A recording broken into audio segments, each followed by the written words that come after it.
ನಾನು F S ದವರಿಗೆ ಬರೆದ ಪತ್ರಿಕೆಯ 1ನೇ ಅಧ್ಯಾಯ ಮುಗಿಸಿ 2ನೇ ಅಧ್ಯಾಯ ಪ್ರಾರಂಭ ಮಾಡಿದ್ದೆ. ಈ ದಿವಸ ಅದೇ 2ನೇ ಅಧ್ಯಾಯದಲ್ಲಿ 14ನೇ ವಚನವನ್ನ ನಾವು ಈ ಕೂಟದ ಸಹಾಯಕ್ಕಾಗಿ ನಾವು ಓದಿಕೊಳ್ಳೋಣ. ಯಾರಾದ್ರು ಸಿಕ್ಕಿದವರು ಓದಿದರೆ ಬಹಳ ನನಗೆ ಅನುಕೂಲ ಆಗ್ತದೆ. ಎಫ್ ಎಸ್ ದವರಿಗೆ ಬರೆದ ಪತ್ರಿಕೆ 2ನೇ ಅಧ್ಯಾಯ 14ನೇ ವಚನ.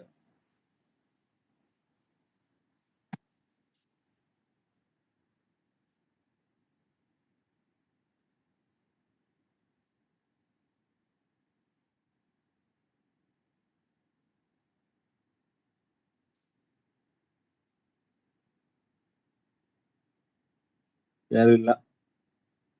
ಬ್ರದರ್ ನಾನು ಓದ್ತೀನಿ ಬ್ರದರ್.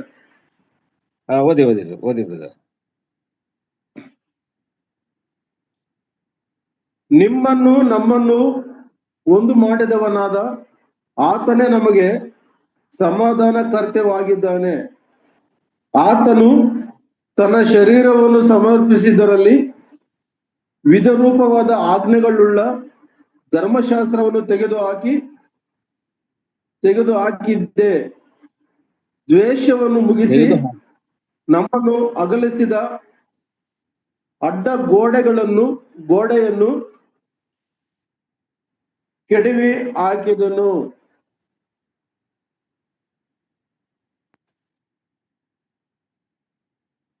ನಿಮ್ಮನ್ನು 15 ಇಲ್ಲ 14ಕ್ಕೆ ಸಾಕು. ನಿಮ್ಮನ್ನು ನಮ್ಮನ್ನು ಒಂದು ಮಾಡಿದವನಾದ ಆತನೇ ನಮಗೆ ಸಮಾಧಾನಕರ್ತವಾಗಿದ್ದಾನೆ. ಆತನು ತನ್ನ ಶರೀರವನ್ನು ಸಮರ್ಪಿಸಿದರಲ್ಲಿ ವಿಧಿರೂಪವಾಗಿದ್ದ ಆಜ್ಞೆಗಳುಳ್ಳ ಧರ್ಮಶಾಸ್ತ್ರವನ್ನು ತೆಗೆದುಹಾಕಿ ಇದ್ದ ದ್ವೇಷವನ್ನು ಮುಗಿಸಿ ನಮ್ಮನ್ನು ಅಗಲಿಸಿದ ಅಡ್ಡಗೋಡೆಯನ್ನು ಕೆಡವಿ ಹಾಕಿದನು. ಸ್ವಲ್ಪ ಹೊತ್ತು ಈ ವಾಕ್ಯಕ್ಕೆ ಸಂಬಂಧಪಟ್ಟಂತೆ ನಾವು ಆಲೋಚನೆಯನ್ನು ಮಾಡಿಕೊಳ್ಳೋಣ. ಇಲ್ಲಿ 14ನೇ ವಚನದ ಮಧ್ಯಭಾಗದಲ್ಲಿ ಈ ರೀತಿ ಇದೆ, ಆತನು ತನ್ನ ಶರೀರವನ್ನು ಸಮರ್ಪಿಸಿದ್ದರಲ್ಲಿ ಅಂತ ಹೇಳುವಾಗ ತನ್ನ ದೇಹವನ್ನು ಆ ಕಲ್ವೇರಿಯ ಕ್ರೂಜೆಯ ಮೇಲೆ ದಂಡಿಸುವುದಕ್ಕೆ ತನ್ನನ್ನು ತಾನು ಒಪ್ಪಿಸಿಕೊಂಡಂತಹ ಸಂದರ್ಭದಲ್ಲಿ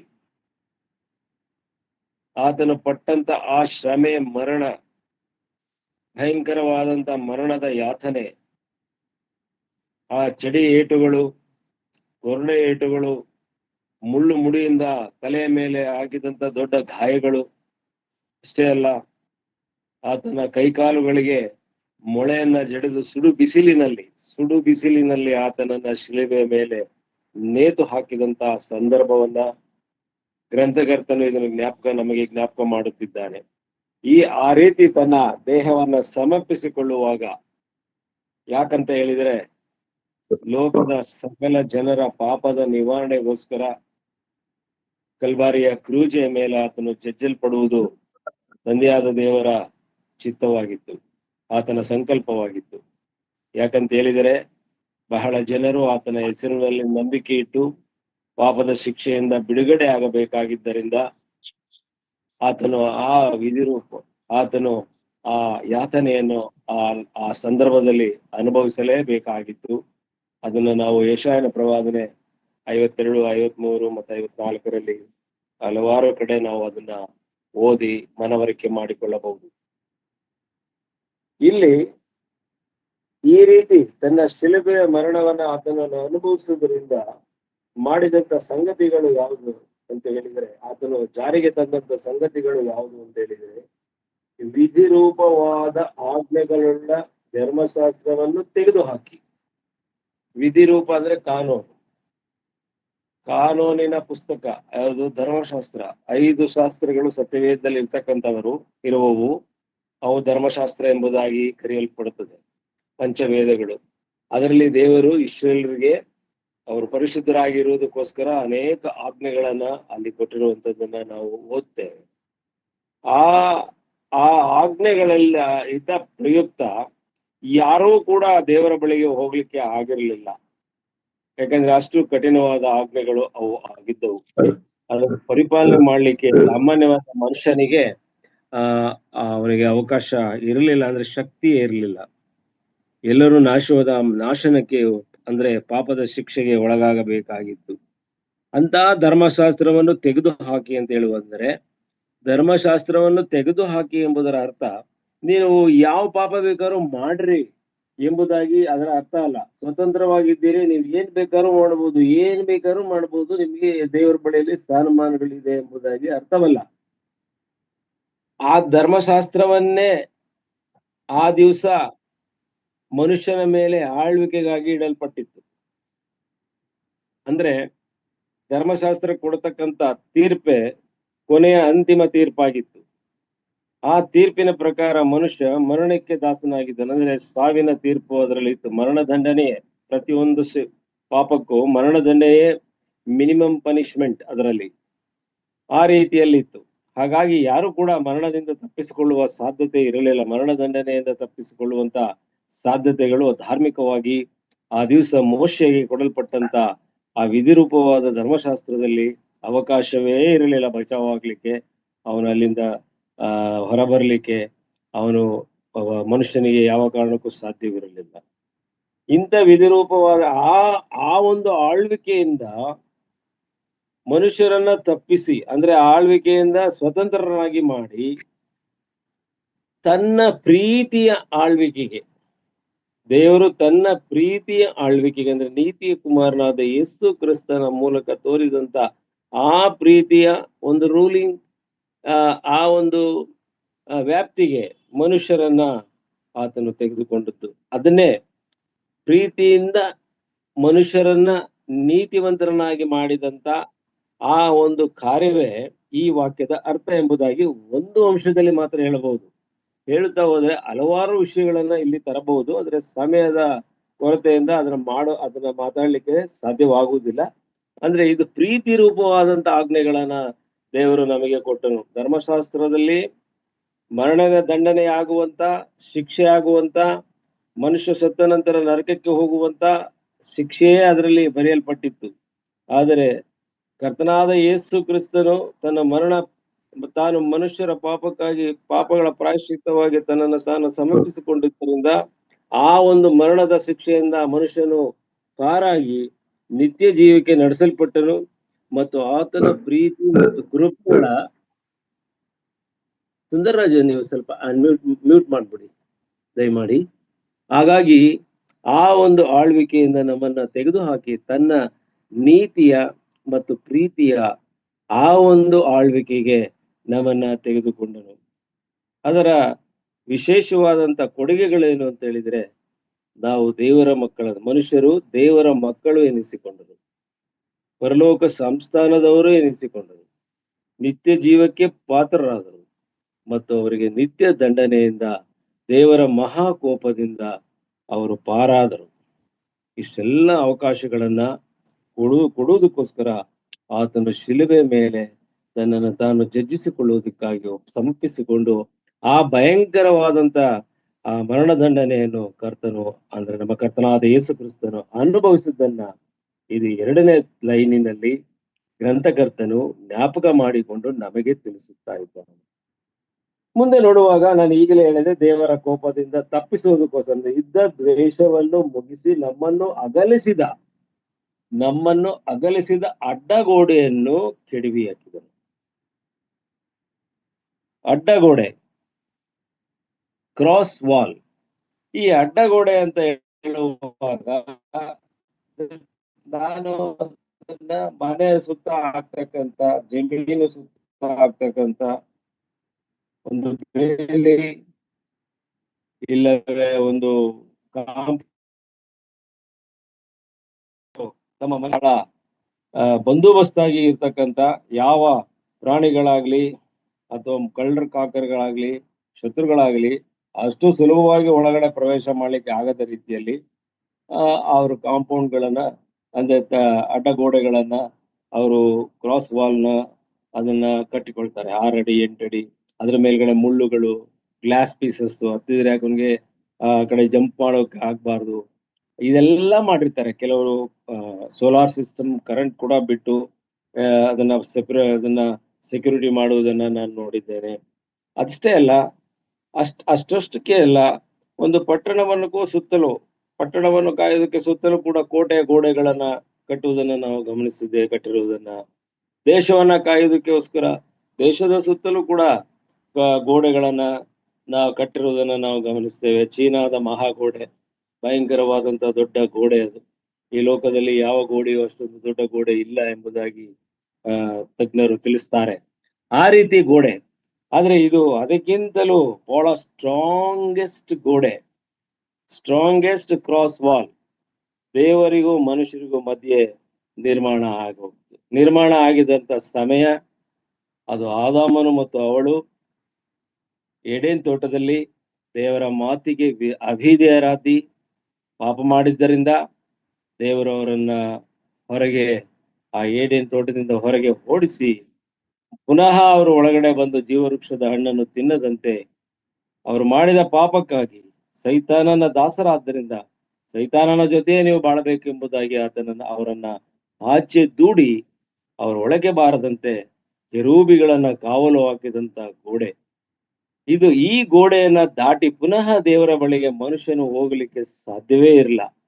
ಯಾಕಂದ್ರೆ ಕೆರೂಬಿಗಳ ಜೊತೆಯಲ್ಲಿ ದಗದಗಿಸುವ ಕತ್ತಿಯನ್ನು ಕೂಡ, ಸುತ್ತುವ ಕತ್ತಿಯನ್ನು ಅಲ್ಲಿ ಇಡ್ತಾನೆ. ಅಂದ್ರೆ ಯಾರಾದ್ರೂ ದೇವರ ಬಳಿಗೆ ಒಬ್ಬ ಮನುಷ್ಯ ಪ್ರವೇಶ ಮಾಡ್ತಾನೆ ಅಂತ ಹೇಳಿದ್ರೆ ಅವನು ಸಾಯಬೇಕಾಗಿತ್ತು.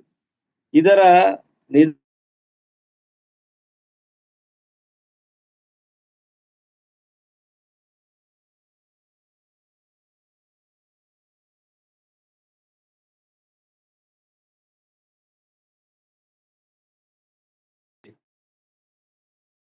ಯಾಜಕರಲ್ಲಿ ಯಾರು ಅಲ್ಲಿಗೆ ಹೋಗ್ಲಿಕ್ಕೆ ಅವಕಾಶ ಇಲ್ಲ. ಬೇರೆ ಯಾರಾದ್ರೂ ಹೋಗಿ ಇಣುಕು ನೋಡ್ಲಿಕ್ಕೂ ಸಾಧ್ಯವಿಲ್ಲ. ಅವರಲ್ಲೇ ಸತ್ತು ಹೋಗುವಂತ ಪರಿಸ್ಥಿತಿಯನ್ನ ದೇವರು ಅದನ್ನ ಉದಾಹರಣೆಯಾಗಿ ಕೊಟ್ಟಿದ್ದಾನೆ. ಅಂದ್ರೆ ಮನುಷ್ಯನು ತನ್ನ ಬಳಿಗೆ, ದೇವರ ಬಳಿಗೆ ಹೋಗ್ಲಿಕ್ಕೆ ಸಾಧ್ಯವೇ ಇಲ್ಲ ಎಂಬ ಒಂದು ವಾತಾವರಣ ಅಲ್ಲಿ ನಿರ್ಮಾಣ ಆಗಿತ್ತು. ಇದನ್ನೇ ಅಡ್ಡಗೋಡೆ ಎಂಬುದಾಗಿ. ಈ ಅಡ್ಡಗೋಡೆ ಯಾವುದು, ಯಾವ ರೀತಿಯ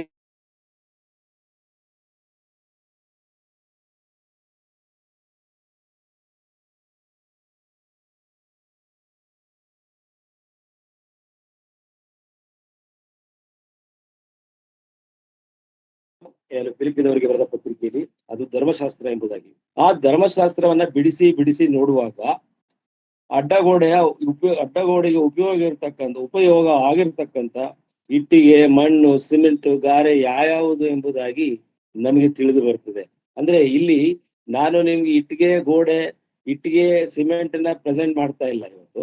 ನಾನು ನಿಮ್ಗೆ ಅರ್ಥ ಆಗಲಿ ಅಂತ ಹೇಳಿ ಆ ಭಾಷೆಯನ್ನು, ಆ ಮಾತುಗಳನ್ನು ಉಪಯೋಗಿಸಿದ್ದೀನಿ ಅಷ್ಟೇ. ಆದ್ರೆ ಇಲ್ಲಿ ಉಪಯೋಗವಾಗುವಂತದ್ದನ್ನೇ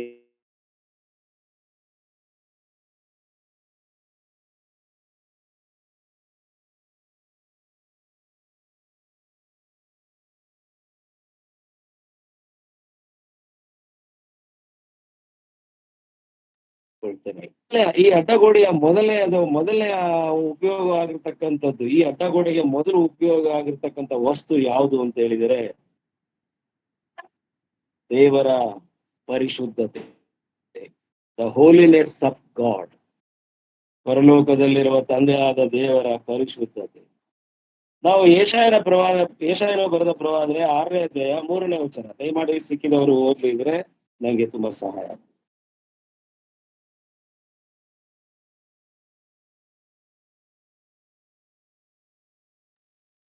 ಆರು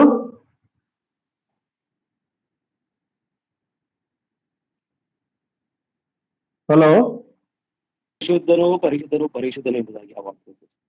ಅವನಲ್ಲಿ ಎಲ್ಲಷ್ಟೂ ಪಾಪದಕ್ಕೆ ಅವಕಾಶವೇ ಇಲ್ಲ, ಅಷ್ಟು ಪರಿಶುದ್ಧನು. ಅವನ ಅಗಮ್ಯವಾದ ಬೆಳಕಿನಲ್ಲಿ ವಾಸ ಮಾಡ್ತಿರ್ತಕ್ಕಂಥವನು. ಸೆರಾಫಿಯರ ಮಧ್ಯೆ ಆತನು ಸ್ತುತಿ ಸ್ತೋತ್ರಗಳ ನಡುವೆ ವಾಸ ಮಾಡ್ತಿರ್ತಕ್ಕಂಥ ದೇವರು ಅಂತ ಹೇಳಿದ್ರೆ ಅವನು ಸಕಲವನ್ನು ಸೃಷ್ಟಿ ಮಾಡಿದಂತ ದೇವರು. ಅವರಿಗೆ ಸರಿಸಾಟಿ ಆದಂತ ದೇವರು ಇನ್ಯಾರೂ ಇಲ್ಲ. ಯೆಶಾಯನ ಬರೆದ ಪ್ರವಾದನೆ 6ನೇ ಅಧ್ಯಾಯ 3ನೇ ವಚನದಲ್ಲಿ ನೋಡುವಾಗ ಅದು ನಮ್ಮ ಕರ್ತನಾದ ಯೇಸು ಕ್ರಿಸ್ತನ ಪರಲೋಕದಲ್ಲಿ ಆತನ ಸಿಂಹಾಸನ ರೂಢನಾಗಿರುವುದನ್ನ, ಆ ದರ್ಶನವನ್ನ ಯೆಶಾಯನು ಪಡೆದ ಬಗ್ಗೆ ಯೆಶಾಯನು ನೋಡಿದ ಬಗ್ಗೆ ಅಲ್ಲಿ ವರ್ಣನೆಯನ್ನು ಮಾಡಿದ್ದಾನೆ. ಬಹಳ ಭಯಂಕರವಾದಂತ ಒಂದು ಸ್ಥಳ ಅದು. ಆ ಸ್ಥಳ ಬಹಳ ಪರಿಶುದ್ಧವಾದಂತ ಸ್ಥಳ ಎಂಬುದಾಗಿ ಅಲ್ಲಿ ಇದ್ದಂತ ಸೆರಾಫಿಯರು ದೇವರಿಗೆ ಪರಿಶುದ್ಧನು ಪರಿಶುದ್ಧನು ಪರಿಶುದ್ಧನು ಅಂತ ಒಬ್ರಿಗೊಬ್ರಿಗೆ ಹೇಳುತ್ತಾ ಅವರು ನೆಲಸೋಕದೆ ಒಂದು ರೆಕ್ಕೆಯಿಂದ ಮುಖವನ್ನು ಮುಚ್ಚಿಕೊಂಡು ದೇವರನ್ನು ನೋಡುವಂತೆ ಅವ್ರಿಗೆ ಆಗುವುದಿಲ್ಲ. ಇನ್ನೆರಡು ರೆಕ್ಕೆಯಿಂದ ಕಾಲುಗಳನ್ನ ಮುಚ್ಚಿಕೊಂಡು, ಅಂದ್ರೆ ಕಾಲುಗಳು ದೇವರ ಸನ್ನಿಧಾನದಲ್ಲಿ ಕಾಣಬಾರದು ನಮ್ಮ ಕಾಲುಗಳು ಎಂಬುದಾಗಿ, ಇನ್ನೆರಡು ರೆಕ್ಕೆಯಿಂದ, ಒಟ್ಟು ಆರು ರೆಕ್ಕೆಗಳು, ಎರಡು ರೆಕ್ಕೆಗಳಿಂದ ರೆಕ್ಕೆ ಬಡಿಯುತ್ತಾ ನೆಲ ಸೋಕದಂದ್ರೆ ಕರ್ತನಾದ ಯೇಸು ಕ್ರಿಸ್ತನು ಆ ಸಿಂಹಾಸನಾರೂಢನಾಗಿರುವ ಆತನ ವಸ್ತ್ರದ ನೆರೆಯ ಮಂದಿರದೆಲ್ಲ ಹರಡಿದ್ದರಿಂದ ಅವರ ಕಾಲುಗಳು ಅದಕ್ಕೆ ಪರಿಶುದ್ಧವಾದ ನಮ್ಮ ದೇವರು ಎಂಬುದಾಗಿ ತಿಳಿಸುವುದಕ್ಕೋಸ್ಕರ ನೆಲ ಸೋಕದೆ ರೆಕ್ಕೆ ಬಡಿಯುತ್ತಾ ಯಾವಾಗಲೂ ಪರಿಶುದ್ಧನು ಪರಿಶುದ್ಧನು ಪರಿಶುದ್ಧನು ಅಂತ ಹೇಳಿ ಒಬ್ಬ ಸೆರಾಫಿ ಇನ್ನೊಬ್ಬ ಸೆರಾಫಿಗೆ ಈ ರೀತಿಯಲ್ಲಿ ಹೇಳುತ್ತಾ ಅವರು ದೇವರನ್ನ ಯಾವಾಗಲೂ ನಿರಂತರವಾಗಿ ಸ್ತುತಿಸುವಂತ ಆ ಸನ್ನಿವೇಶವು ಆ ವಾಕ್ಯ ಭಾಗದಲ್ಲಿ ಇದೆ. ಅಂದ್ರೆ ದೇವರು ಬಹಳ ಪರಿಶುದ್ಧನಾದ್ದರಿಂದ ಪಾಪಮಯವಾದಂತ ಪಾಪವನ್ನೇ ತನ್ನ ದೇಹದಲ್ಲಿ ಹೊತ್ತುಕೊಂಡಂತ, ಪಾಪದ ಮನಸ್ಸುಗಳನ್ನ, ಪಾಪದ ದೃಷ್ಟಿಯನ್ನ, ಪಾಪದ ಮಾತುಗಳನ್ನ ಇಟ್ಟುಕೊಂಡಂತ ಮನುಷ್ಯ ಆ ಸ್ಥಳಕ್ಕೆ ಹೋಗದ ಹಾಗೆ ಆತನ ಪರಿಶುದ್ಧತೆ ಅದು ನಿಜವಾಗಲೂ ಮನುಷ್ಯನಿಗೆ ಅಡ್ಡವಾಗಿದ್ದಂತ ಗೋಡೆಯ ಒಂದು ಚಿತ್ರಣ ಆಗಿದೆ. ಮತ್ತು ಯೆಶಾಯನು ಬರೆದ ಪ್ರವಾದನೆ 6ನೇ ಅಧ್ಯಾಯ 4ನೇ ವಚನದಲ್ಲಿ ಹೀಗೆ ಬರೆಯಲ್ಪಟ್ಟಿದೆ, ಮನುಷ್ಯನ ತುಟಿ ಹೊಲಸು ತುಟಿ ಎಂಬುದಾಗಿ ಯೆಶಾಯನು ಒಪ್ಪಿಕೊಳ್ತಾ ಇದ್ದಾನೆ. ದೇವರ ಆ ದರ್ಶನದ ಸಂದರ್ಭದಲ್ಲಿ ಭಯಂಕರ ಅವನು ಎದುರಿದ್ದಾನೆ. ಆ ದರ್ಶನಕ್ಕೆ ನೋಡಿದಂತ ಸಂದರ್ಭದಲ್ಲಿ ಭಯಪಟ್ಟಿದ್ದಾನೆ. ನಿಜವಾಗ್ಲೂ ಕೆಲವರು ಹೇಳ್ತಾರೆ, ಯೇಸು ಸ್ವಾಮಿನ ನಾನು ನೋಡ್ದೆ, ನನ್ನಲ್ಲೇ ಯೇಸು ಸ್ವಾಮಿ ಬರ್ತಾನೆ, ನಾನೇ ಯೇಸು ಸ್ವಾಮಿನೇ ನಾನು ಮಾತಾಡ್ತಾ ಇದ್ದೇನೆ, ಯೇಸು ಸ್ವಾಮಿ ನನ್ನಲ್ಲಿ ಬಂದು ನಿಮ್ಗೆಲ್ಲಾ ಮಾತಾಡ್ತಾ ಇದ್ದೇನೆ ಅಂತ ಹೇಳಿ ಕುಚೋದ್ಯದ ಮಾತುಗಳು ಇವತ್ತು ಆ ಒಂದು ಸಂಸ್ಕಾರವನ್ನೇ ಹಾಳು ಮಾಡ್ತಾ ಇದ್ದಾರೆ ಕೆಲವರು. ಆದ್ರೆ ಇಲ್ಲಿ ಯೇಸು ಸ್ವಾಮಿಯ ದರ್ಶನವನ್ನ ಬಹಳ ಭಯಂಕರವಾಗಿ ಅವನ ತುಟಿಗಳು ಏನಂತೆ ಹೊಲಸು ತುಟಿಗಳು ಎಂಬುದಾಗಿ, ಅಂದ್ರೆ ನಿಮ್ಮ ತುಟಿಗಳು ಸಹ, ನಾಲಿಗೆಯೂ ಸಹ ಹೊಲಸು ತುಟಿಗಳು. ಆದ್ರೂ ನಾವು ದೇವರ ಸುಂದರರಾಜ್ ಬ್ರದರ್ ನೀವು ಮ್ಯೂಟ್ ಮಾಡಿ. Sundararaj brother, Sundararaj brother mute ಮಾಡ್ತೀರಾ? ಫ್ರಾಂಕ್ಲಿನ್ ಬ್ರದರ್ ನಿಮ್ದು ಮ್ಯೂಟ್ ಮಾಡ್ಬೇಕು.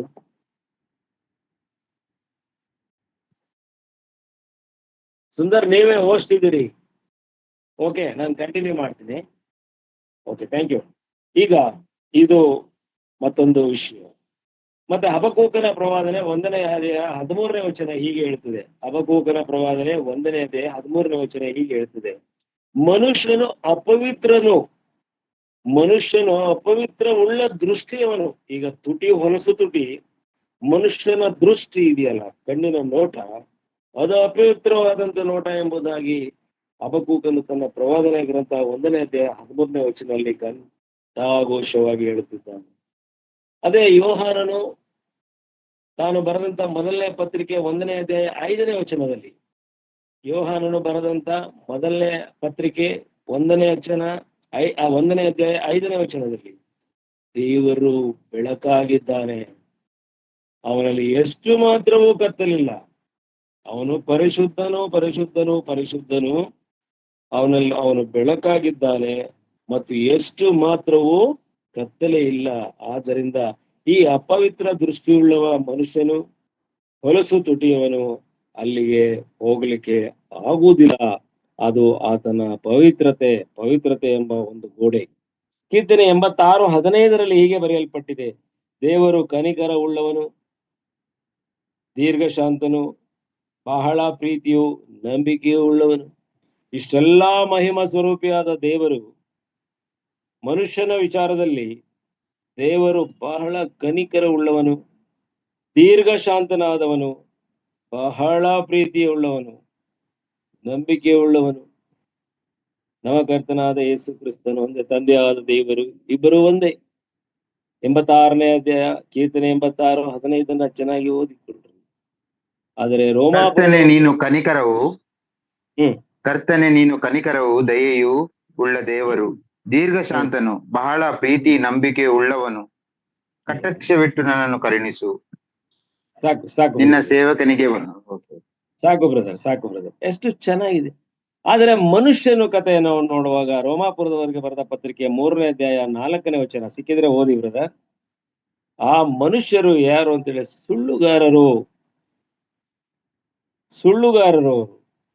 ಎಲ್ಲಾ ಮನುಷ್ಯರು ಸುಳ್ಳುಗಾರರಾದರೂ ದೇವರು ಸತ್ಯವಂತನೇ ಸರಿ. ದೇವರು ನಿನ್ನ ಸತ್ಯವಂತನೇ. ಎಲ್ಲಾ ನುಡಿಗಳಲ್ಲಿ ಸರಿ ನೀನು brother. ಎಲ್ಲಾ ನುಡಿಗಳಲ್ಲಿ ನ್ಯಾಯ. ಇದು ಅಡ್ಡಗೋಡೆ. ಒಂದು ಮನುಷ್ಯನಿಗೆ ಇರ್ತಕ್ಕಂತ ಹೊಲಸು ತುಟಿ, ಎರಡನೇದು ಅಪವಿತ್ರವಾದಂತಹ ದೃಷ್ಟಿ.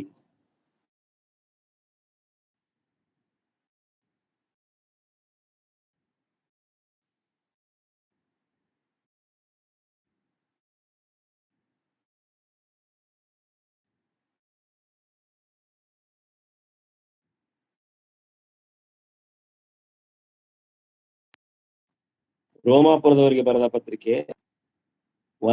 2ನೇ ಅಧ್ಯಾಯ 5ನೇ ವಚನ. ಮನುಷ್ಯನು ಮೊಂಡುತನ ಉಳ್ಳವನು, ಪಶ್ಚಾತ್ತಾಪ ಪಡದವನು. ಮನುಷ್ಯನು ಮೊಂಡುತನ, ಅವನ ಮೊಂಡುತನ ಬಿಡುವುದೇ ಇಲ್ಲ. ನಾನು ಮಾಡುವುದೇ ಸರಿ, ನಾನು ಹೋಗುವ ದಾರಿಯೇ ಸರಿ, ನಾನು ಸಭೆಯಲ್ಲಿ ಮಾತನಾಡ್ತಿರೋದೇ ಸರಿ, ನಾನು ತಿರುಗಿ ಬೀಳುವುದೇ ಸರಿ, ನಾನೇ ಕರೆಕ್ಟ್, ನಮ್ಮ ಸಭೆಯಲ್ಲೆಲ್ಲ ನನ್ನ ಬಿಟ್ರೆ ಇನ್ಯಾರೂ ಇಲ್ಲ, ನಾನೇ ಪವಿತ್ರನು, ನಾನು ಎಲ್ಲಾ ವಾಕ್ಯದಲ್ಲಿ ಬಹಳ ಚತುರನು, ನನ್ನನ್ನ ಬಿಟ್ರೆ ಇನ್ನೊಬ್ಬರಿಲ್ಲ. ಅವನಲ್ಲಿ ತಪ್ಪು ಕಂಡುಹಿಡಿಯುವುದು, ಇವನಲ್ಲಿ ತಪ್ಪು ಕಂಡುಹಿಡಿಯುವುದು, ಪ್ರತಿಯೊಂದು ಪ್ರಸಂಗ ಮಾಡುವಾಗ ಒಂದೊಂದೊಂದು ತಪ್ಪು ಕಂಡುಹಿಡಿಯುವುದು, ಪ್ರಾರ್ಥನೆ ಮಾಡುವಾಗ ಪ್ರಸಂಗ ತಪ್ಪು ಕಂಡುಹಿಡಿಯುವುದು. ಇದೆಲ್ಲ ಬುದ್ಧಿ ಉಳ್ಳವನು ಯಾರಂತೆ? ರೋಮಾಪುರದವರಿಗೆ ಬರೆದ ಪತ್ರಿಕೆ 2ನೇ ಅಧ್ಯಾಯ 5ನೇ ವಚನದಲ್ಲಿ ಬರೆದಿರುವಾಗ ಮನುಷ್ಯನು ಮೊಂಡುತನ, ಬಹಳ ಮೊಂಡ. ನಾವೆಲ್ಲ ಮೊಂಡುತನವರು ಮನುಷ್ಯರು ಅಂತ ಹೇಳುವಾಗ ನಾವು ನೀವೇ ಮಾತಾಡ್ತಾಗೋಣ. ನಮಗೆ ಇದು ಅಪ್ಲೈ ಆಗ್ತಿರುವಂತದ್ದು. ಬೇರೆಯವ್ರ ಬಗ್ಗೆ ತಲೆ ಕೆಡಿಸ್ಕೊಬೇಡಿ. ಈ ಪ್ರಸಂಗ ಮಾಡುವಾಗ ಏನಾಗ್ತದೆ ಅಂದ್ರೆ, ಮನುಷ್ಯನು ಮೊಂಡುತನ ಉಳ್ಳವನು, ಪಶ್ಚಾತ್ತಾಪ ಪಡೋದವನು ಅಂದ ತಕ್ಷಣ ಯಾರೋ ಇನ್ನೊಬ್ಬ ಎನಿಮಿ ಇರ್ತಾನೆ ಅಂತ ನನಗೋ ನಿಮ್ಗೋ ಯಾರಿಗಾರು ಅವನೇ ಜ್ಞಾಪಕ ಬಂದ್ಬಿಡುದು, ಅವನಿಗೆ ಹೇಳ್ತಾ ಇರೋದು ಸರಿಯಾಗಿ ಹೇಳವ್ರೆ ಅಂತ. ನೋ. ಆ ಯಾರ ಕಿವಿಗೆ ಈ ವಾಕ್ಯ ಬೀಳ್ತಾ ಇದೆಯೋ ಆ ವ್ಯಕ್ತಿ, ಅಂದ್ರೆ ಈ ವಾಕ್ಯವನ್ನ ಕೇಳಿಸ್ತಿರ್ತಕ್ಕಂತ ನೀವೇ ಏನಂತೆ? ಮೊಂಡುತನ ಉಳ್ಳವರು ಮತ್ತು ಪಶ್ಚಾತ್ತಾಪ ಪಡೆದವರು. ಇಷ್ಟೆಲ್ಲಾ ಕೆಟ್ಟ ಕ್ವಾಲಿಫಿಕೇಶನ್ ಇರ್ತಕ್ಕಂತ ಮನುಷ್ಯನಿಗೆ ದೇವರ ಪಾವಿತ್ರತೆ ಒಳಗಡೆ ಪ್ರವೇಶ ಮಾಡ್ಲಿಕ್ಕೆ ಇವು ಅಡ್ಡಗೋಡೆಯಾಗಿದೆ. ಇದು ಮೊದಲನೆಯ ಅಡ್ಡಗೋಡೆ. ಅಡ್ಡಗೋಡೆಯಲ್ಲಿರ್ತಕ್ಕಂಥ ಮೊದಲನೆಯ ಶಕ್ತಿಯುತವಾದಂತ ಅಂಶ ಆ ಗೋಡೆ. ಇನ್ನು ಆಯ್ತಾ? ಆಮೇಲೆ ಇನ್ನೊಂದಿದೆ ನೋಡಿ, ರೋಮಾಪುರದವರಿಗೆ ಬರೆದ ಪತ್ರಿಕೆ 3ನೇ ಅಧ್ಯಾಯ 4ನೇ ವಚನ. ದಯಮಾಡಿ ಸಿಕ್ಕಿದ್ರೆ ಓದಿ. ರೋಮಾಪುರದವರಿಗೆ ಬರೆದ ಪತ್ರಿಕೆ 3ನೇ ಅಧ್ಯಾಯ 4ನೇ ವಚನ. ಎಲ್ಲಾ ಮನುಷ್ಯರು ಸುಳ್ಳುಗಾರರಾದರೂ ದೇವರು ಸತ್ಯವಂತನೇ ಸರಿ. ಚೆನ್ನಾಗಿದೆ, ಎಷ್ಟು ಫೈನ್. Thank you brother. ಮನುಷ್ಯರೆಲ್ಲ ಸುಳ್ಳುಗಾರರೇ. ನಿಮ್ಗೆ ಗೊತ್ತಿಲ್ಲ, ನಾವ್ ಅನ್ಕೊಳ್ತೇವೆ ಈ ದಿನವೆಲ್ಲ ನಾನು ಏನು ಸುಳ್ಳು ಹೇಳಿಲ್ಲ ಅಂತ. ಅನೇಕ ಸ್ಟೇಟ್ಮೆಂಟ್ಸ್ ಗಳನ್ನ ನಮ್ಮ ಸ್ನೇಹಿತರ ಹತ್ರ, ನಮ್ಮ ಹೆಂಡತಿ ಮಕ್ಕಳ ಹತ್ರ, ಬೇರೆಯವ್ರ ಹತ್ರ ಎಲ್ಲ ಮಾತನಾಡುವಾಗ ಹಲವಾರು ವಿಷಯಗಳಿಗೆ ಕೆಲವು ಸುಳ್ಳು ಪದಗಳು ಅವೇ ಸೇರಿಕೊಳ್ತವೆ ನಮ್ಮ ಹತ್ರ. ನೀವು ಒಂದು ವಿಷಯನ ಒಬ್ಬರಿಗೆ ರೆಕಾರ್ಡಿಂಗ್ ಮಾಡಿ ಚೆಕ್ ಮಾಡಿ ನೋಡಿ, ನಿಮಗೆ ಗೊತ್ತಿಲ್ದಂಗೆ ಕೆಲವು ಇಲ್ಲದ ಸಲ್ಲದ ವಿಷಯಗಳು ಕೂಡ ಅದ್ರಲ್ಲಿ ಸೇರಿ ಹೋಗಿರ್ತದೆ. ಅಂದ್ರೆ ಅಷ್ಟು ವೀಕ್ನೆಸ್ ನಮ್ಮಲ್ಲಿ ಇದೆ. ಮನುಷ್ಯರು ಅಷ್ಟು ವೀಕ್ನೆಸ್. ಅಂದ್ರೆ ಸುಳ್ಳುಗಾರರು, ದೇವರು ಸತ್ಯವಂತನು. ಈ ಗುಣಗಳು, ಮನುಷ್ಯನಿಗಿರ್ತಂತ ಈ ಗುಣಗಳು ದೇವರಿಗಿರ್ತಕ್ಕಂಥ ಪಾವಿತ್ರತೆ ಒಳಗಡೆ ಮಿಂಗಲಾಗ್ಲಿಕ್ಕೆ ಸಾಧ್ಯವೇ ಇಲ್ಲ. ಇದೆಲ್ಲ ಬಿಟ್ಟರೆ ಮಾತ್ರ ಅವನು ಹೋಗಬಹುದಿತ್ತು ಮನುಷ್ಯ. ಅದೇ ಇವನು ಬಿಡ್ಲಿಕ್ಕೆ ಆಗೋದೇ ಇಲ್ಲ. ಯಾಕಂತ ಹೇಳಿದ್ರೆ ಪಾಪ ಎಂಬುದು ಮನುಷ್ಯನ ದೇಹದಲ್ಲಿ ಒಳಗಡೆಯೇ ತುಂಬಿ ಹೋಗಿದೆ. ನಾವು ಕೀರ್ತನೆ ಪುಸ್ತಕ 51:5 ಓದುವಾಗ ದಾವೀದನು ಹೇಳುವ ಮಾತು, ನಾನು ಹುಟ್ಟಿದಂದಿನಿಂದ ಪಾಪಿಯೇ, ಮಾತೃ ಗರ್ಭದಲ್ಲಿರುವಾಗಲೇ ನಾನು ದ್ರೋಹಿ ಎಂಬುದಾಗಿ ಅವನು ಹೇಳ್ತಾನೆ. ಅವನೊಬ್ಬನೇ ಅಲ್ಲ ನನ್ನ ಪ್ರೀತಿಯ ಸಹೋದರ, ನಾನು ನೀವು ಕೂಡ ಅದೇ ಬಂಡವಾಳ ಇರೋವ್ರೆ. ಬೇರೆ ಇನ್ಯಾವ ಒಳ್ಳೆ ಬಂಡವಾಳಗಳು ನಮಗೆ ಇಲ್ಲ. ನಾವು ಕೊಚ್ಚಿಕೊಳ್ಳಿಕ್ಕೆ ಯಾವ ಯೋಗ್ಯತೆಯೂ ನಮ್ಮಲ್ಲಿಲ್ಲ. ನೀವು ಎಷ್ಟೇ ದೊಡ್ಡ ಬ್ರಿಲಿಯಂಟ್ ಆಗಿರಿ, ನೀವು ಎಷ್ಟು ಬ್ರಿಲಿಯಂಟ್ ಆಗಿ ಎಷ್ಟು ದೊಡ್ಡ ಹುದ್ದೆಯಲ್ಲಿರಿ, ನೀವು ಎಷ್ಟೆಷ್ಟು ಗೌರವಗಳನ್ನ ಸಂಪಾದನೆ ಮಾಡಿರಿ, ನಿಮ್ಮ ಹಿಂದಗಡೆ ಇವತ್ತು ಒಂದು 500 ಕಾರುಗಳು ಪೊಲೀಸ್ನವರೆಲ್ಲ ಸುತ್ತಬಹುದು ನಿಮ್ಮ ಜೊತೆಯಲ್ಲಿ. ಆದ್ರೆ ಒಬ್ಬ ಏನು ಇಲ್ಲದೆ ನಿರ್ಗತಿಕನಾಗಿ ಇರ್ಬೋದು. ಅವರಿಬ್ರು ಕೂಡ ಇದೇ ಗುಣದವರು, ಇದೇ ತರ ದೇವರಿಂದ ತಿರಸ್ಕಲ್ಪಟ್ಟಂತವರು. ಅವರು ಮನುಷ್ಯನ ಬಳಿಗೆ ಹೋಗ್ಲಿಕ್ಕೆ ಈ ಮನುಷ್ಯನ ಪಾಪ ಬಹಳವಾಗಿ ಅಡ್ಡವಾಗಿತ್ತು. ನಾವು ಎರಡನೆಯ ಅಡ್ಡಗೋಡೆಯಲ್ಲಿರ್ತಕ್ಕಂಥ ಎರಡನೇ ವಿಷಯ ಏನು ಅಂತ ಹೇಳಿದ್ರೆ, ರೋಮಾಪುರದವರಿಗೆ ಬರೆದ ಪತ್ರಿಕೆ 6ನೇ ಅಧ್ಯಾಯ 23ರಲ್ಲಿ ಓದುವಾಗ 6:23, ರೋಮಾಪುರದವರಿಗೆ ಬರೆದ ಪತ್ರಿಕೆ 6ನೇ ಅಧ್ಯಾಯ 23. ಯಾಕೆಂದರೆ ಪಾಪವು ಕೊಡುವ ಸಂಬಳ ಮರಣ, ದೇವರ ಉಚಿತಾರ್ಥವರವು ನಮ್ಮ ಕರ್ತನಾದ ಕ್ರಿಸ್ತ ಯೇಸುವಿನಲ್ಲಿರುವ ನಿತ್ಯ ಜೀವ. 23 ಅದೇ ಅಂಕಲ್. ಮನುಷ್ಯರಲ್ಲಿ ಪಾಪ ಮಾಡಿ ಮಹಿಮೆಯನ್ನು ಹೊಂದದೆ ಹೋಗಿದ್ದಾರೆ. 3:23 ಅಂಕಲ್. ಅದು ಯಾವ್ದು ರಿಪೀಟ್ ಆಗ್ತಾ ಇದೆ? ಹೆಚ್ಚು ಕಡಿಮೆ ಏನೂ ಇಲ್ಲ, ಎಲ್ಲರೂ ಪಾಪ ಮಾಡಿ ದೇವರ ಮಹಿಮೆಯನ್ನು ಹೊಂದದೆ ಹೋಗಿದ್ದಾರೆ. ಸರಿ,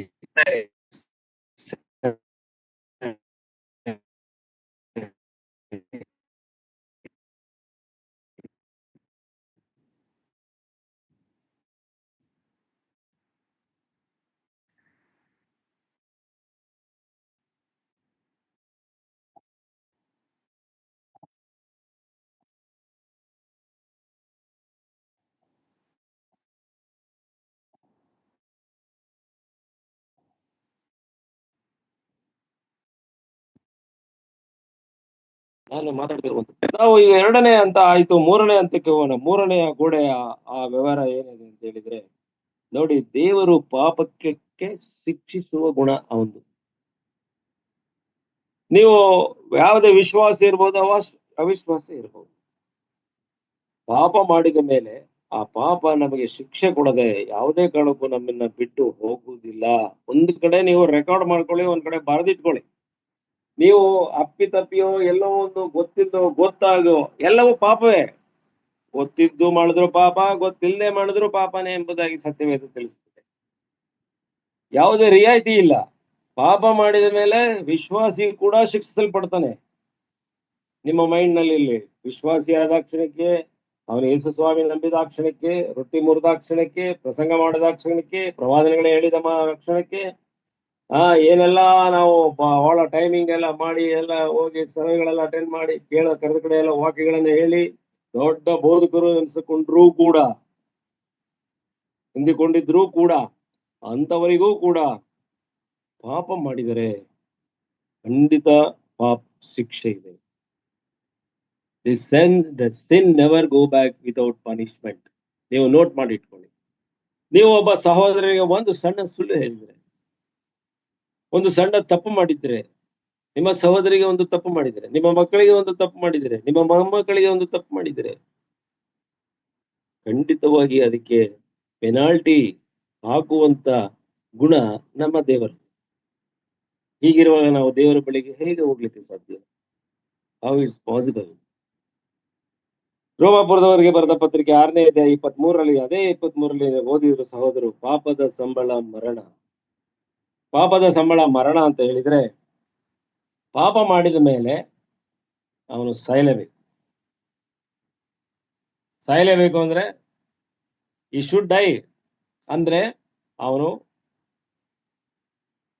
ಈ ದೇಹವನ್ನ ತ್ಯಜಿಸಿ ಅವನ ಆತ್ಮ ಎಲ್ಲಿಗೆ ಹೋಗಬೇಕು? ನರಕಕ್ಕೆ ಹೋಗಬೇಕು. ಇನ್ನೆಲ್ಲಿಗೂ ದಾರಿ ಇಲ್ಲ ಅವನಿಗೆ. ಅಲ್ಲಿಂದ ತಗೊಂಡು ಬೇರೆ ಎಲ್ಲ ಒಂದ್ ಕಡೆ ಇಟ್ಟು ಅವನ್ನ ವಾಶ್ ಮಾಡಿ ಎಲ್ಲ ವಾಶ್ ಮಾಡಿ ದೇವದೂತರೆಲ್ಲ ಸರಿ ಸ್ನಾನ ಮಾಡಿ ಎಲ್ಲ ತಗೊಂಡೋಗಿ, ಇವನ್ ಸ್ವಲ್ಪ ಒಳ್ಳೊಳ್ಳೆ ಕಾರ್ಯಗಳನ್ನ ಮಾಡಿದಾನೆ, ಇವನಲ್ಲಿ ಒಳ್ಳೆಯ ಇದೆಲ್ಲ ಇತ್ತು, ಪಾಪ ಮಾಡಿದ್ರೆ ಮಾಡ್ತಾನೆ, ಆದ್ರೂ ಇವನಿಗೆ ಒಳ್ಳೆತನಗಳು ಇಷ್ಟೆಲ್ಲ ಇದ್ದು, ಅದನ್ನ ಆ ಒಳ್ಳೆತನವನ್ನ ಲೆಕ್ಕಕ್ಕೆ ತೆಗೆದುಕೊಂಡು ನಾವು ಅವನನ್ನ ಬೇರೆ ಕಡೆ ಒಂದ್ ಕಡೆ ತಂಪಾದ ಸ್ಥಳಕ್ಕೆ ಹೋಗೋಣ, ಪರಲೋಕಕ್ಕೆ ಹೋಗದಿರೋ ಬೇಡ, ಅದು ಬಹಳ ಪರಿಶುದ್ಧವಾದ ಸ್ಥಳ, ದೇವರಿಗೆ ಪೆನಾಲ್ಟಿ ಹಾಕುವಂತ ಗುಣ. ಅಲ್ಲಿ ಹೋಗಿ ನೋಡ್ತಾನೆ ಪೆನಾಲ್ಟಿ ಆಗ್ತದೆ. ನೀವು ಬ್ಯಾಂಗ್ಳೂರ್ ಸಿಟಿಲಿ ಅಥವಾ ಎಲ್ಲಾರು ಒಂದ್ ಕಡೆ ಹೋಗುವಾಗ ಪೊಲೀಸ್ನವರು ಕೈ ಹೊಡಿತಾರೆ ನಿಮ್ಗೆ ನಿಲ್ಸಕ್ಕೆ. ಅವ್ರು ಕೇಳಿದ್ದನ್ನ ನೀವು ಒದಗಿಸ್ಲಿಲ್ಲ ಅಂದ್ರೆ ಇಮಿಡಿಯೇಟ್ ಆಗಿ ಪೆನಾಲ್ಟಿ ಅದು ಅವ್ರ ಹತ್ರ ಇದೆ ಪೆನಾಲ್ಟಿ ಹಾಕುವಂತ ಇಕ್ವಿಪ್ಮೆಂಟ್ ಕೊಟ್ಟಿದ್ದಾರೆ. ಅಲ್ಲೇ ಮೊದಲೇ ನಂಬರ್ ಫೀಡ್ ಆಗಿರುತ್ತೆ, ನೋಡ್ತಾ ಇದ್ದೀನಿ ತಕ್ಷಣ ಇಂತಿಂತದಿಲ್ಲ ಅಂತ ಅಲ್ಲಿ ನಂಬರ್ 1 2 3 4 ಆಗ ಪೆನಾಲ್ಟಿ ಟೋಟಲ್ ಬರುತ್ತೆ. ನೀವು ಅಮೌಂಟ್ ಕಟ್ಟಬೇಕು. ಪೊಲೀಸ್ನವ್ರ ಹತ್ರ ಹೋದ್ಮೇಲೆ ಪೆನಾಲ್ಟಿ ಕಟ್ಟಬೇಕು. ವಿತೌಟ್ ಪೆನಾಲ್ಟಿ ಅವ್ರು ಬಿಡೋದಿಲ್ಲ, ಪನಿಷ್ಮೆಂಟ್ ಮಾಡೇ ಮಾಡ್ತಾರೆ, ಇಲ್ಲ ಕೋರ್ಟ್ ತಗೊಂಡು ಬಿಡ್ತಾರೆ. ಅದೇ ಬುದ್ಧಿ ದೇವರಿಗೂ. ಪಾಪ ಮಾಡಿದ ಕೂಡಲೇ ನಮಗೆ ಪೆನಾಲ್ಟಿ ಹಾಕೋದೇ ಅವ್ನ ಕೆಲಸ. ನಾನು ವಿಶ್ವಾಸಿ ನನ್ನೇನ್ ಮಾಡ್ತೇನೆ ಅಂತ ದಯವಿಟ್ಟು ಆತರ ತಿಳ್ಕೊಳಕ್ ಹೋಗ್ಬೇಡಿ. ಅದಕ್ಕೆ ಪೌಲನು ಒಂದು ಕಡೆ ಬರೀತಾನೆ, ಒಬ್ಬರಿಗೊಬ್ಬರು ಸುಳ್ಳಾಡಬೇಡ್ರಿ. ಅಂದ್ರೆ ಒಬ್ರಿಗೊಬ್ರಿಗೆ ನೀವು ಈ ರಾಂಗ್ ಡಾಕ್ಯುಮೆಂಟ್ಗಳು ತಯಾರು ಮಾಡೋದು, ಅದ್ ಮಾಡೋದು, ಇದು ಮಾಡೋದು, ಹೋಗಿ ಲಾ ಪಾಯಿಂಟ್ಸ್ ಹಾಕಿ ಅದನ್ನ ಕ್ರಿಶ್ಚಿಯನ್ ಸಭೆಗಳಲ್ಲಿ ವಾದ ವಿವಾದಗಳನ್ನು ಮಾಡುವುದು, ಇದೆಲ್ಲ ಮಾಡಬೇಡಿ ಅಂತ ಹೇಳ್ತಾನೆ ದೇವರು. ಯಾಕಂತ ಹೇಳಿದ್ರೆ ನಾವು ಆಡುವಂತ ಪ್ರತಿಯೊಂದು ಮಾತಿಗೂ ದೇವ್ರ ಹತ್ರ ಉತ್ತರ ಕೊಡ್ಬೇಕು ಅಂದ್ರೆ ಅವನ್ ಮೆಂಟಾಲಿಟಿ ಹೇಗಿದೆ ಅಂತ ಹೇಳಿದ್ರೆ ಪೆನಾಲ್ಟಿ ಹಾಕುವಂಥದ್ದು, ಅಂದ್ರೆ ಶಿಕ್ಷೆ ವಿಧಿಸುವಂಥದ್ದು. ಶಿಕ್ಷೆ ಅನ್ನುವಾಗ ಒಂದು ಎಕ್ಸಾಂಪಲ್ ನಿಮಗೆ ಕೊಡ್ತೇನೆ. ಈ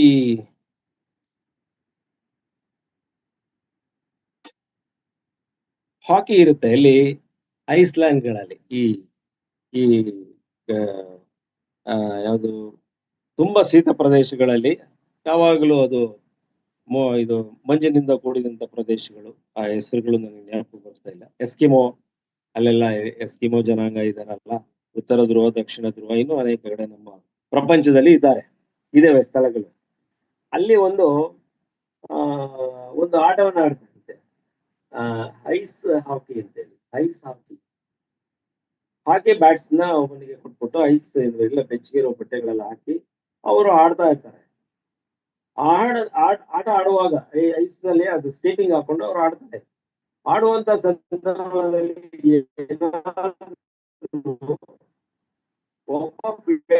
ಇನ್ನೊಬ್ಬ ಆಟಗಾರ ಮತ್ತೊಬ್ಬನ ತನ್ನ ಕೈಲಿ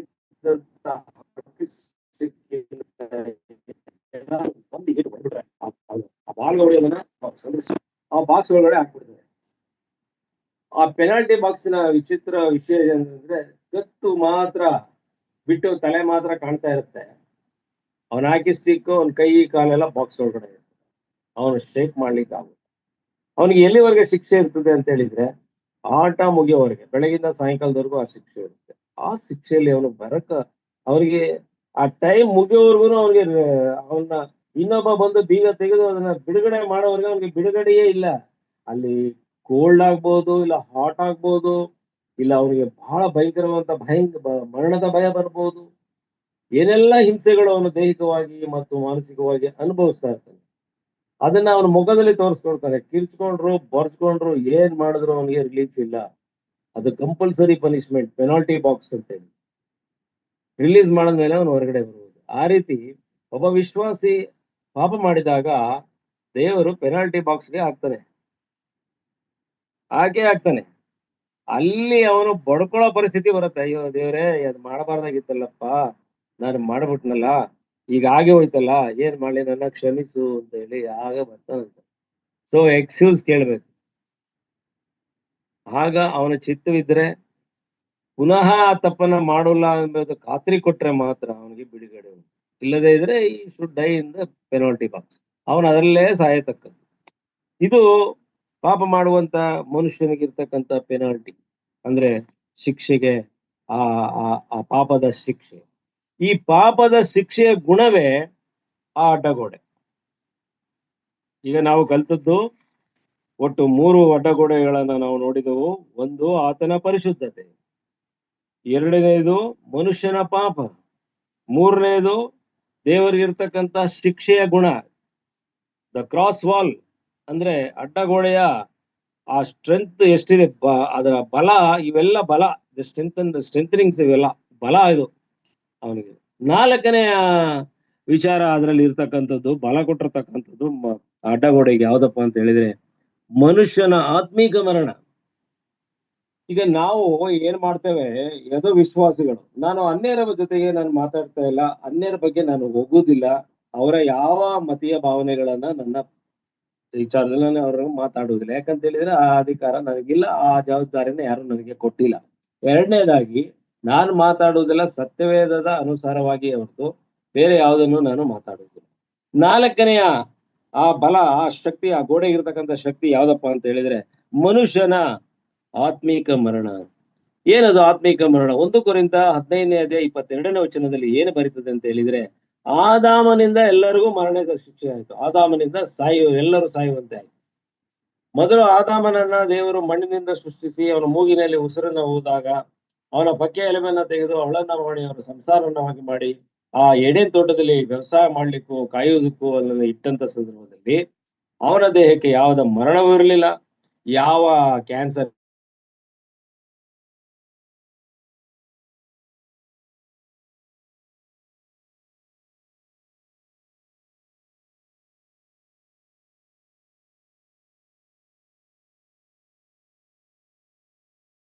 ತಿರುಗಾ ದೊಡ್ಡ ಒಂದು ಸ್ಥಾನಮಾನದಲ್ಲಿ ದೇವರು ಅವರನ್ನ ಇಟ್ಟಿದ್ದನು. ದೇವರಲ್ಲ, ದೇವರಂತೆ ಇದ್ದವರು ಅವರು. They are not the gods. ಅವರು ದೇವರುಗಳಲ್ಲ, ದೇವರೇ ಅಲ್ಲ. ಬಟ್ ದೇವರು ಸೃಷ್ಟಿ ಮಾಡಿದಂತ ತನ್ನ ರೂಪಕ್ಕೆ ತಕ್ಕ ಹಾಗೆ, ತನ್ನ ಹೋಲಿಕೆಗೆ ತಕ್ಕ ಹಾಗೆ ಸೃಷ್ಟಿ ಮಾಡಿದಂತವರು. ಸೃಷ್ಟಿಯಾದವನು ಆದಾಮನು. ಇವನು ಏನ್ ಮಾಡ್ದ? ದೇವರಿಗೆ ವಿರುದ್ಧವಾಗಿ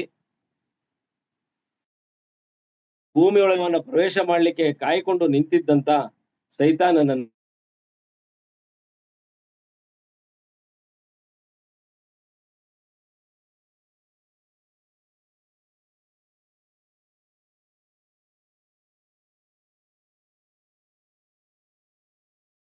ಇವ್ರು ಏನ್ ಮಾಡಿದ್ರು? ಆ ದೇವ್ರು ಯಾವ ಹಣ್ಣನ್ನ ತಿನ್ಬಾರ್ದು, ಒಳ್ಳೆದರ ಕೆಟ್ಟದರ ಅರಿವು ಹುಟ್ಟುತ್ತಕ್ಕಂತ ಹಣ್ಣನ್ನ ತಿನ್ಬೇಡಿ ಅಂತ ಯಾವ್ದನ್ನ ಹೇಳಿದನೋ ಅದೇ ಹಣ್ಣನ್ನ, ಸೈತಾನನ ಬೋಧನೆಯನ್ನ ಕೇಳಿ ತಿಂದು ಪಾಪಕ್ಕೆ ಒಳಗಾದ್ರು. ಅವರ ದೇಹ ಸಾವಿರಾರು ಲಕ್ಷಾಂತರ ರೋಗದ ದೇಹವಾಯಿತು. ನಮ್ಮ ದೇಹ ಇವತ್ತು, ನಮ್ಮ ದೇಹ ಅನೇಕ ರೋಗಗಳ ಅಗರವಾಗಿದೆ. ನಾವು ಡಾಕ್ಟರ್ಸ್ ಹೇಳೋದನ್ನ ಕೇಳಿದ್ರೆ ಭಯ ಆಗ್ತದೆ. ಭಾರತವನ್ನ ಚೈನಾ ಗಡಿಯಿಂದ ಎಲ್ಲರಿಂದ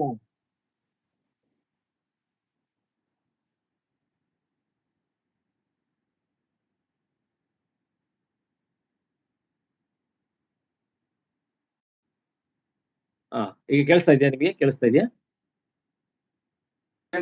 ಕೇಳಿಸ್ತಾ ಇದೆಯಾ? ಕಾಯೋದು ಸುಲಭ, ಆದ್ರೆ ನಿಮ್ಮ ದೇಹಗಳನ್ನ ರೋಗದಿಂದ ರಕ್ಷಿಸುವುದು ಬಹಳ ಕಷ್ಟ. ಅಷ್ಟು ಹೋರಾಟ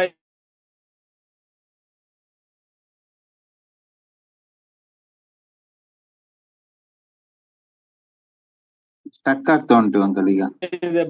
ದೇಹಕ್ಕೆ ನೀವು ತಿಳ್ಕೊಂಡಿದ್ರೆ ನಂಗೆ ನೆಗಡಿನೇ ಬಂದಿಲ್ಲ 3 ತಿಂಗಳಿಂದ ಪಡ್ತದೆ ಎಂಬುದಾಗಿ.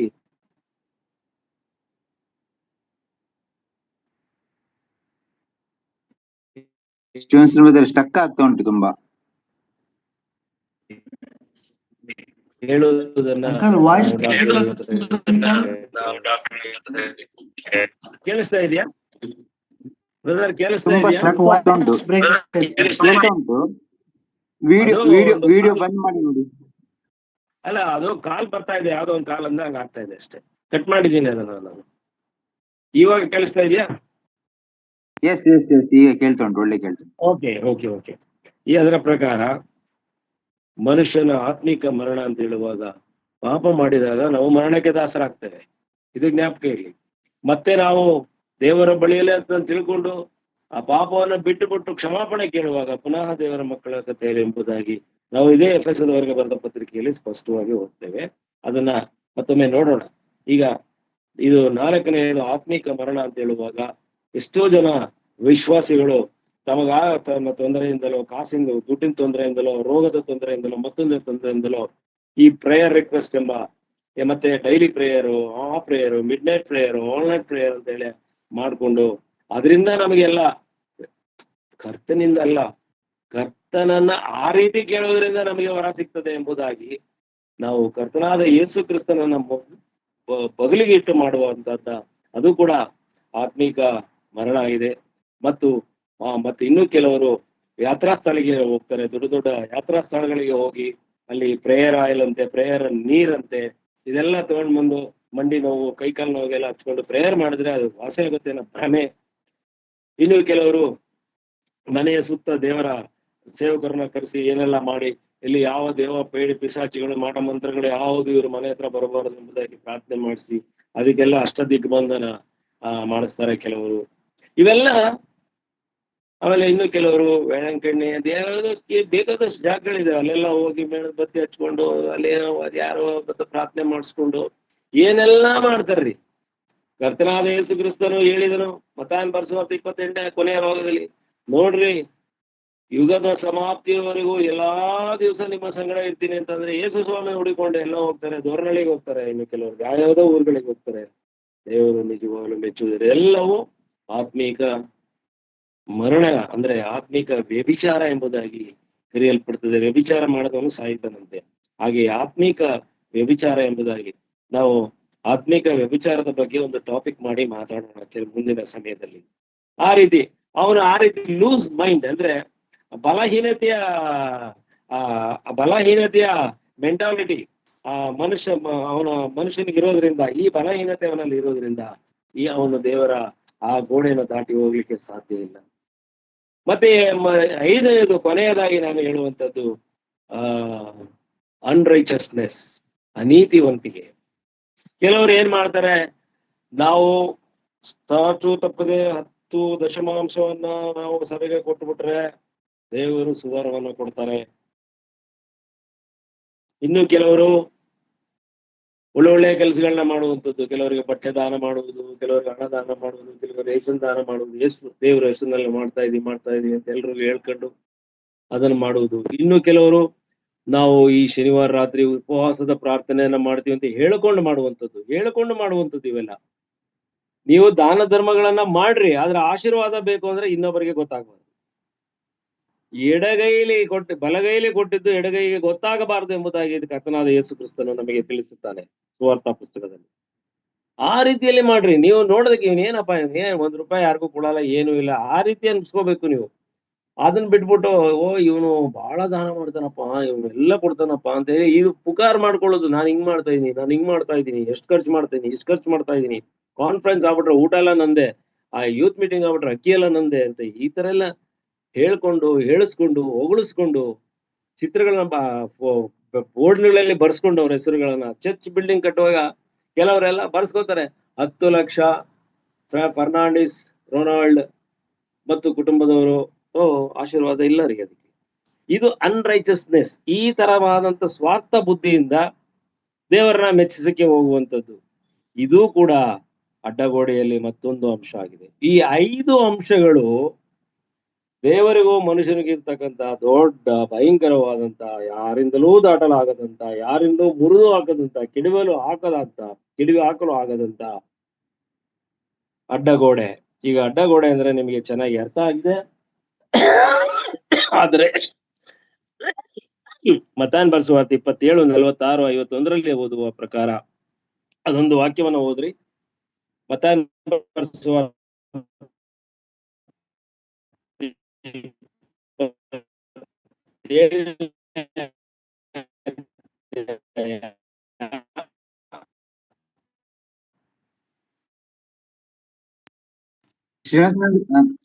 Matthew 7. Matthew 27 ವರ್ಸಸ್ ಹೇಳ್ತೇನೆ, ಒಂದು ನಿಮಿಷ.